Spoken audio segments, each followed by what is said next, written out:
isa kang content creator sa YouTube, baguhan ka sa YouTube sa pagko-content, kung ikaw ay newbie, ay dapat malaman mo ito at tapusin mo yung video nito hanggang dulo.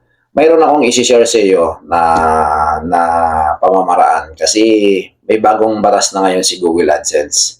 Sa mga newbie na nagko-content sa YouTube ay kailangan nyo itong gawin. Kaya kung bago ka pa lang sa aking channel, huwag mong kakalimutan na mag-subscribe at mag-comment at mag-share na rin sa aking mga video. Okay, proceed tayo sa ating topic. Ano nga ba ang bagong requirements ngayon ni YouTube or ni Google AdSense para ikaw ay makasweldo?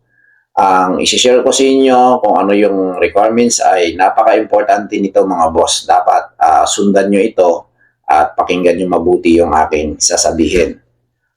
Sa bagong requirements ni Google AdSense ay kinakailangan niyang ng Certificate of Tax Residency, yung tinatawag na COR. So mga bossing, saan nga ba ito pwedeng kunin? Makukuha ito sa BIR, sa RDO, kung saan kayong pinakamalapit na branch ng BIR, ay tumungo lamang po kayo doon sa kanilang tanggapan at mag-process kayo nito. Ano ba yun? Ipapakita ko sa inyo. Wait lang. Dapat nyo makita.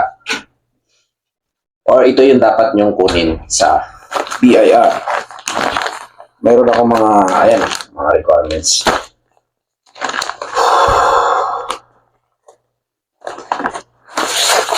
Napakadali lang kunin nito dahil ang proseso nito ay 1D process lang ang pag-process nito. So, ganito siya. Mayroon kayong marireceive na ganito. Ang tawag nito ay receipt invoice. Okay? Ini-issue ito ni BIR sa atin, sa mga content creator. Nakalagay dito kung ano yung business natin dahil ang business natin ay online creator. Online content creator. Makukuha ito sa BIR mga boss. Paano nga ba kunin? Okay, dito na tayo. Ang pinaka-importante ni Google AdSense na hinihingi sa requirements niya ay yung ganito. Okay, ang tawag dito ay Certificate of Registration.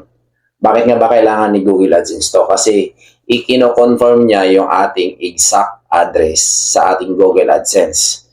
Hindi kasi tayo makakakuha ng payout or sweldo sa ating YouTube kung hindi natin maibigay ito kay YouTube. Okay, kay Facebook, kay Google AdSense. Hinihingi niya sa atin yung update. Dalawang kopya ito, dalawang page. Dito siya. Yan. Tapos, ang pinakamababang tax kung natin kay BIR ay kung lang. Tawag nito. Yan. 8% lang tayo, pinakamababa. Okay, so ayan. 8% yung pinaka-lowest price natin. Kasi hindi naman tayo kumikita ng ganun kalaki pa naman sa YouTube. Hindi pa naman tayo sumusweldo ng million o 1,000 o 100,000. No? So, ang ating sinusweldo ay almost 5,000 pa lang naman o $100. So, ganun. Ang procedure nito, ayon sa empleyado ng BIR sa pagkakadiscuss niya sa akin yan. Shoutout ko muna si Sir Nalds and maraming salamat sa iyo Sir Nalds sa pag-assist sa akin diyan sa BIR ng Binyan. Okay, so every year ay magre-renew tayo ng ating BIR tax. Ang expired nito ay August 15, 2025. Kailangan natin to mag-file tayo nito kasi nga every year kailangan mag-file tayo. At meron siyang libro. Ito. Dalawa yung libro niya. May box siya. Yan. Okay, ito. Pakita ko sa inyo yan. So, siguro dito nyo isusulat kung kayo yung mga businessmen na marami kayong isusulat na dito. Kaya mayroon tinatawag na libro. Dalawa ito. Magkano ba ang babayaran? Ang bayad dito ng book ay 50 pesos lang ang isa. So, dalawa ang required na kailangan mong bayaran. So, 100 pesos. Tapos, meron din tayong binayaran na stub. Ayan, commentary stub. 30 pesos lang naman siya. Napakamura lang.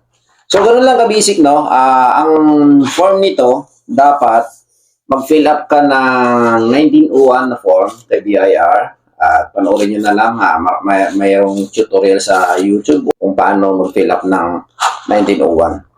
Isinishare ko lang ito, yung video na ito, dahil baka may mga newbie tayo na mga content creator sa YouTube na baguhan na kailangan itong Certificate of Registration from BIR.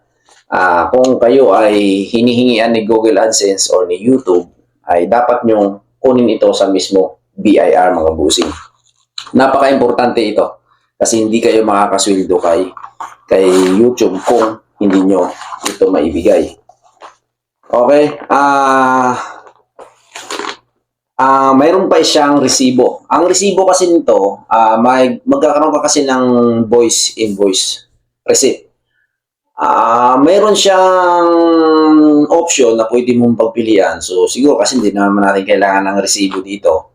Ang kinuha ko lang na resibo ay almost 100 page lang, 150 page. Tapos ay sa halagang 650 pesos. Alright, kung gusto mo na medyo mahal-mahal ay mayroon tag 1,000 at more than 1,000 meron din. Saan ba makukuha yung resibo? Si BIR po mismo ang mag-i-issue sa inyo yan. I-text po kayo, katulad po sa akin. Nag-process ako last day, yesterday. Tatawagan na lang daw ako after 1 week or 2 weeks kasi busy pa yung mga sa department ng mga invoice o resibo. Ganun lang naman kadali para maging legal yung ating pagiging content creator online. So, sana itong video na ito ay nakatulong sa inyo mga boss. Huwag nyo lang kakalimutan na i-subscribe yung aking channel sa mga baguhan. Ako po ay gumagawa ng mga content. Nagtuturo ako kung paano mag-troubleshoot ng mga appliances and nagre-reaction video. Mix content tayo sa aking YouTube channel mga boss. Kaya kung baguhan ka pa lang at napadaan ka sa aking channel ay maraming salamat sa iyo at tinapos mo yung video na ito. Ipapakita ko na lang sa inyo, ipa-flash ko na lang sa hulihan ng video na ito yung mga dapat nating dalhin kay BIR. Shoutout kay Sir Nal. Siya yung nag-assist sa atin ngayon dito sa BIR. Kukuha tayo ng certificate of tax residency dahil kailangan sa Google AdSense natin. At mayroon pa talagang libro mga puso. Binigyan tayo ng libro nito. Fortune Journal. At mayroon pa yung resibo mga puso. Ang resibo ay may payment siya ng 1,000. I think 1,000.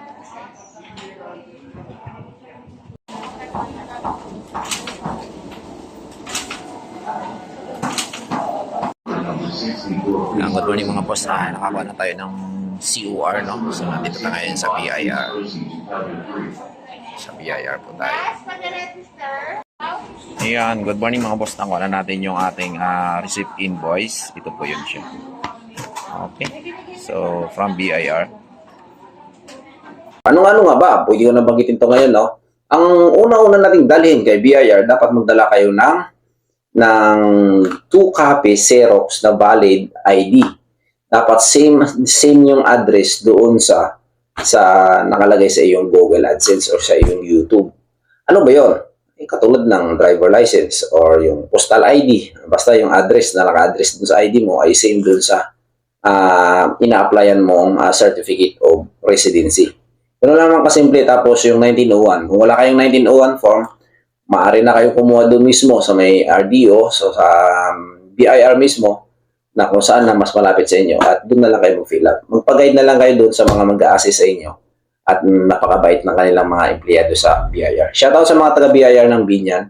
Maraming salamat sa pag-assist at hindi nyo kami binabayaan at tuloy-tuloy ang inyong serbisyo. God bless everyone. Maraming salamat. Thank you for watching. God bless.